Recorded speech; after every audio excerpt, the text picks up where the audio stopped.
unaware of my disgust, my husband boldly declared, "Alyssa, let's sell your family home." Alyssa, let's sell your family home. It's a great deal. We got this offer thanks to her. You can overlook a little affair for this. Yeah, sure, like I would sell my family home. You cheater. There's a limit to how much you can belittle people.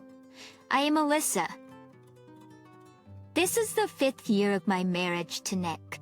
Our beloved son just turned 4. We got married because of an unexpected pregnancy, and our child was born immediately after. We have done our best to raise him together, figuring things out along the way. We wanted to continue working together and have another child. I assumed my husband felt the same way, but around the time our son turned 2, his enthusiasm for parenting waned. The catalyst was probably our son's terrible twos. As soon as our adorable son started to assert his independence, Nick essentially retired from childcare. He's always been a person whose enthusiasm quickly cools, so I was actually surprised he had focused on parenting for even 2 years. Thus, around the same time, a very shocking event occurred. Both of my parents suddenly fell ill and passed away. Exceptional, even though they loved each other very much, I wish they hadn't had to leave together. I returned to my parents' home once a month to take care of the property. I have a younger brother, but he works far away, so the house maintenance is mainly my responsibility. Thus, when no one's living in a house, it deteriorates quickly, so I ventilate the rooms and weed the garden. It's an hour's drive to my parents' house.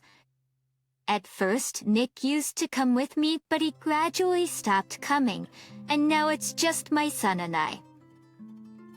My son loves running around the spacious house and garden. I'm attached to this house and reluctant to let it go. But it's been 2 years since my parents died, and it might be time to let the house go. I've been thinking about this recently. I came home earlier than planned one day and saw an unfamiliar car in our driveway. It was a cute compact car with several large plush toys, like ones you'd win at a game arcade inside. What's this car doing here? A palate and a bad feeling. Carrying my sleeping son, I quietly opened the front door. There, cute pumps were haphazardly scattered in the hallway, and clothes littered the path to our bedroom. A shirt, pants, a dress. I felt my blood drain from my face. Instantly recognized the clothes as Nick's, but the dress wasn't mine, nor were the shoes. There was someone else in the bedroom with Nick. The part of me was panicking. Why? What? How? But another part of me was calm. This is adultery. I need evidence. I used my smartphone to document the situation. Should I confront Nick in the bedroom right now? Yes, I should burst in and demand an explanation. But then my sleeping son made a little sound. This snapped me out of it. If Nick lost his temper or the woman got violent, my son could be in danger. I had never thought Nick would be that kind of person, but suddenly I was worried. Eating my lip in frustration, I decided against barging into the scene. I went back to my car and took a deep breath. I wouldn't let this man get away with this.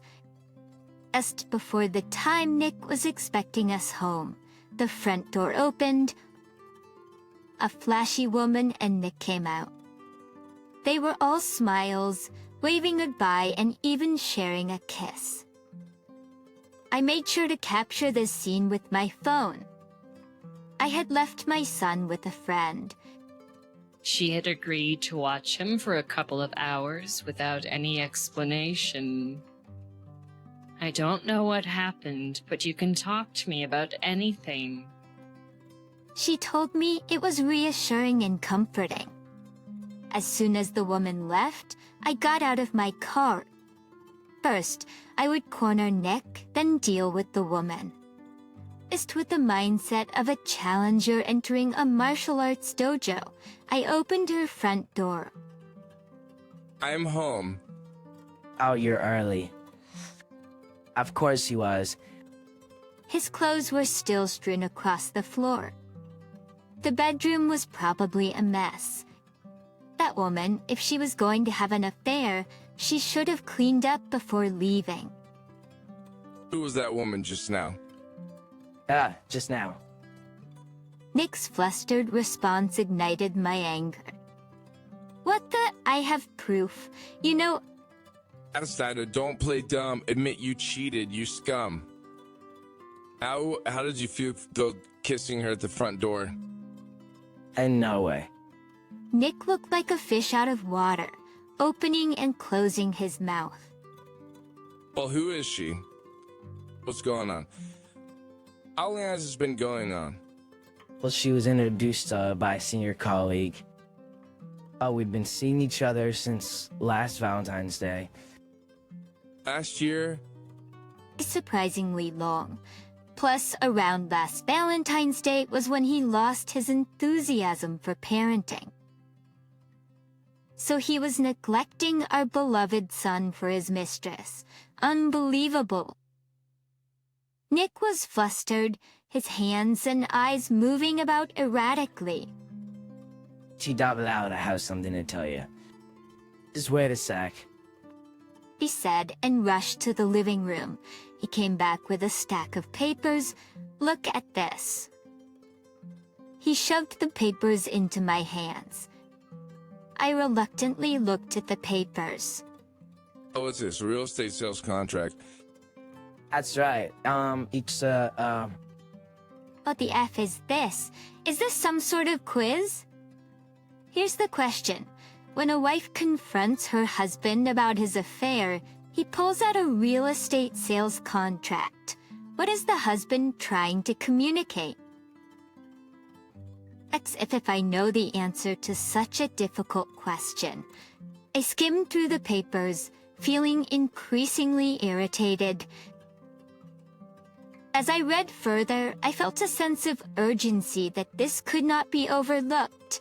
That's because those papers detailed the sale of my parents' house. Wait a minute, why are you selling my parents' house? The affair was shocking, but the selling of my family home was out of the blue. Isn't the answer to the earlier quiz seems to be I cheated in order to make a real estate sale. The truth of the matter was becoming more and more distant. The woman earlier, Cindy, she knows an amazing woman named Jessica. She runs various businesses and then also holds seminars. I've attended several of her seminars with Cindy, and she's really incredible.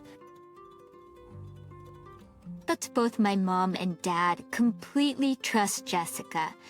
She even knows many celebrities, and Jessica is saying she will buy your parents' house. She can purchase the property cheaper than the market value, and we can make more money than selling through a real estate agent. In addition to Cindy, a new character named Jessica appeared. She knew celebrities.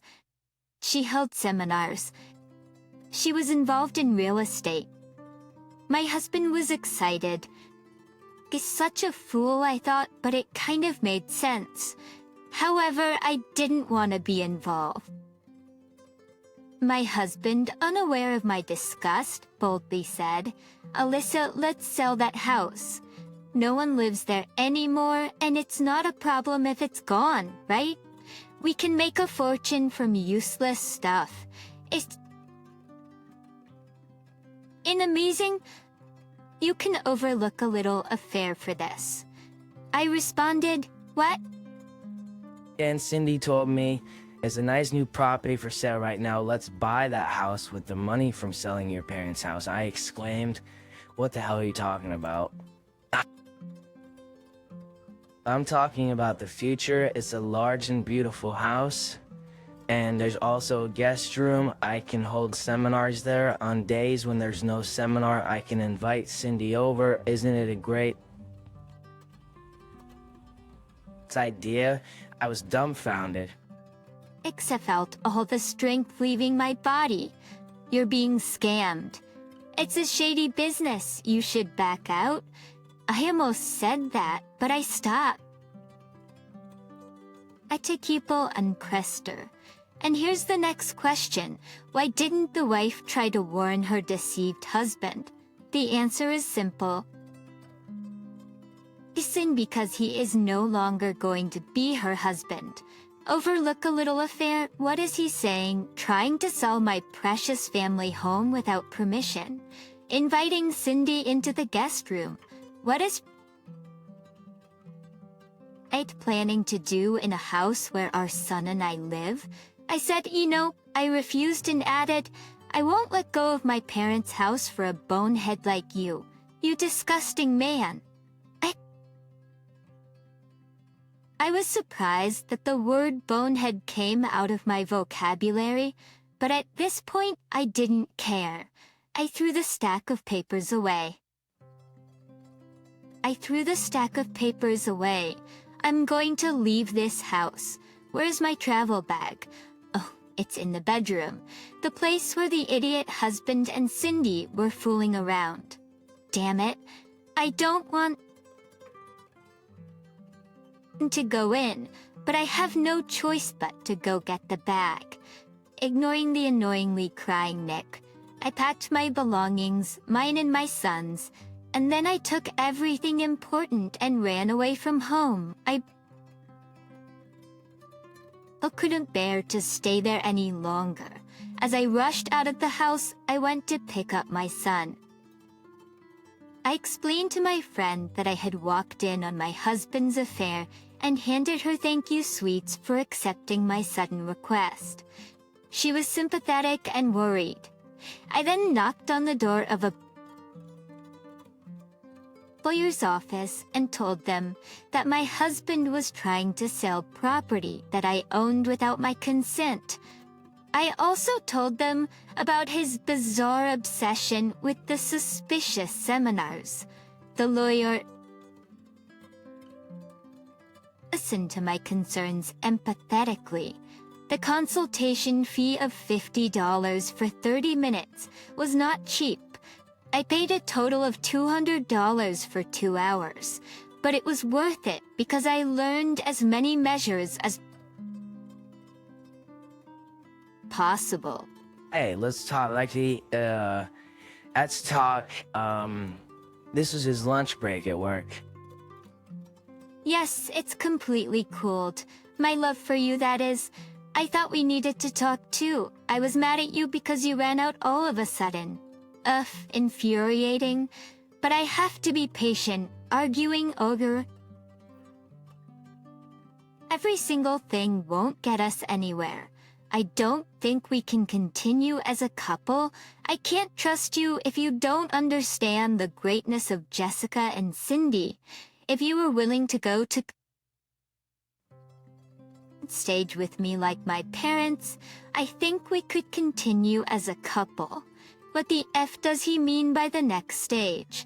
I should refrain from unnecessary retorts for now. You can live freely with our son. I'll live happily with Cindy and my parents. Let's divorce. Alright, but I won't sell my family home. Alright, but I won't sell my family home. How about that? His solemn voice brightened a bit. Give me that building as alimony? Yes, it's natural for you who can't appreciate the connection I've made with those two to pay me alimony. Listen, you had an affair which makes you the guilty spouse. Why should the guilty spouse get alimony? See, that's the difference between you and me. Oh my god. I don't care about your idiotic interpretation of the law in your bonehead republic. Stay away, Alyssa, stay away. Fine, I'll hire a lawyer. It's better for you to give it up willingly than to go to court. I wonder if my husband has a lawyer who's good at the law in Bonehead Republic. Okay, but I will also hire a lawyer. I'll demand alimony to the affair based on the laws of our country and child support, and I want a divorce immediately. You're on lunch break right now, aren't you? Let's meet at the city office and submit the paperwork right away. He let out a deep sigh that grated on my nerves, but the thought of me bringing divorce papers to his office must have been too much for him, and he came to the city office right away. He and I submitted the divorce papers without exchanging a single word. 2 mom friends came with me to sign the witness section. After divorcing my husband, I returned to my hometown with my son. We decided to live in my family home, which had been empty. I left all the annoying dealings with my ex-husband to my lawyer. And by the time a few months had passed, my son had completely gotten used to his new environment. His terrible twos were also beginning to calm down. Fortunately, he didn't want to see his father, and I didn't feel bad about it. I also started working and was leading a fulfilling life. One day, I received a call from my ex-husband. I ignored the calls, but he was persistent. He left multiple calls from morning till night, and I lost my patience. I decided to answer the next time he called. All right, let's settle this. Stop calling me. If you want to talk, do it with the lawyer. That's your first words to me after such a long time. Yeah, that's right, jerk. But if you've been ignored this much, you should give up. And what the F do you want, jerk? Please excuse my French. You got your family home now, right? Yeah, so? And then, why can't I submit the moving out notice? As I coolly responded to my ex-husband's unreasonable outburst, one possibility came to mind. That was advice from the lawyer I consulted with before the divorce. I needed to sell your family home. Tell me your address. Are you still trying to sell it? Though regardless, my argument will eventually go through, and that house will be sold sooner or later. Just need money urgently because I bought a new house, so I thought I'd get the selling process over with first. No, your argument will pass. Your lawyer is also a citizen of this country. Both lawyers are looking for common ground in the discussions. According to my lawyer, the other lawyer seems to be exhausted because my ex-husband only insists on things that are not legally feasible. If it comes to a trial, his lawyer will likely resign. By the way, what were you planning to do after learning my address? Okay. Jessica told me in detail. She said that if I change your address or register a seal at the new location, the building registration can be changed. They're so dumb, you probably didn't know that, huh? But when I tried to submit your notification at the city hall, they told me that it was different from your current address and they didn't accept my moving out notice. I did put down your family home's address, so what's going on? I just liked what's going on. Seal registration on a moving out notice, huh? That's a serious crime in this country. Hey, yeah, Sarsian, and I was serious. This is a trick I was told about by the lawyer I consulted with. Changing someone's address without their permission, registering a seal at the new location, creating a seal certificate, and changing the building registration to sell it is apparently a scheme. To avoid becoming a victim of it, I temporarily moved my residence card to a location other than my family home. I moved to my brother's place. My ex-husband doesn't know my brother's address. He only knows that he's in a different state. And just in case, I've also placed a viewing restriction on my residence card, so my ex-husband can't change my address without my consent. He certainly can't sell my family home on his own. Thank you, Mr. Lawyer, for the information. I appreciate it. A crime, how rude. I was just doing as Jessica instructed me. And I had my assistant write a power of attorney for you, which is not a forgery. There's no crime involved. From Jessica's point of view, you were just a handyman who would do anything for her, and she probably manipulated you into doing this. However, this is still forgery of private documents, and there's also the use of forged private documents. But I've already signed a sale agreement for your family home. With Jessica, my assistant Cindy has experience in forging letters of attorney, so I left it up to her. Yeah, well then both Cindy and Jessica are accomplices. They're in cahoots to set you up. What? I think Jessica has given up on my ex-husband's stupidity. The plan to sell the family home was probably revealed to me too soon. The divorce was over in an instant. The discussions related to the divorce are not going well. He can't figure out a plan to steal my family home from me. So she's probably thinking she can't make any more money from this guy, and she decided to sell him a new house. And get out. Well, it's just speculation. I imagine my ex-husband turning pale over the phone. I feel both pathetic and pitiful. Recently, my dad started saying similar things to you, that Jessica and Cindy are suspicious and I should consult with the police. But that can't be. Ooh, his father has regained his sanity. That's good to hear, even though it's not my business anymore.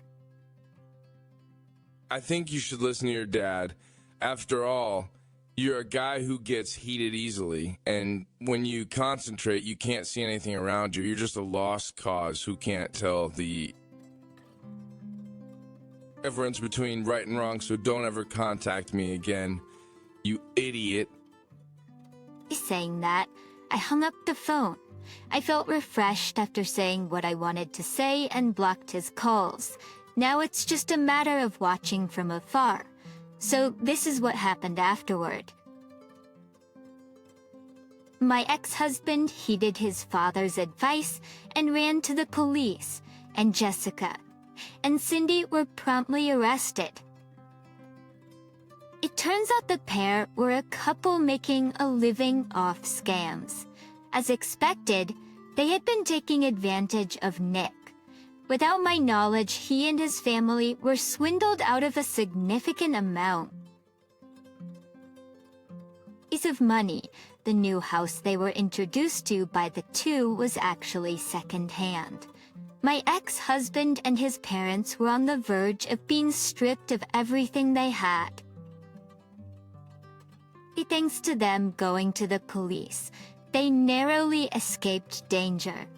However, my ex-husband was severely scolded by the police for trying to sell my family home without permission. He was not prosecuted this time, but if he had done it, he would probably have gone to prison. I'm really glad that the situation didn't turn into something crazy like my son's father becoming a criminal. The incident is temporarily resolved. And moved my residence card, which I had evacuated to my brother's place, back to my family home. Man, did I go through a lot. Later, a query came through my husband's lawyer asking if there was a possibility of remarriage. I responded, hell no. I stated that if he has time to have such convenient delusions, he should be paying alimony and child support punctually. The ones who showed understanding to my uncompromising response were not my ex-husband, but his parents. They reflected on the fact that they had been driven crazy by being deceived by the Jessica couple, and they paid the alimony instead of their son. That's right. It's a little crazy to be swayed by the sweet words of your son's mistress. Normally, you'd get angry and say, don't cheat. Ex-Fulik's son. The child support is expected to be paid bit by bit every month by Nick. I thought I must raise my son properly, keeping this lesson in mind. I will study the methods used by people who deceive others and teach them to my son, but maybe it's too early for him to learn about scams and money. He's running around energetically in the spacious yard of my family home. Mommy, I caught a butterfly. Hey, oh, that's great. Let's set it free later, okay? When I see my son's big smile, I feel happy. I decided to live freely and joyfully with my son in this house where I was born and raised.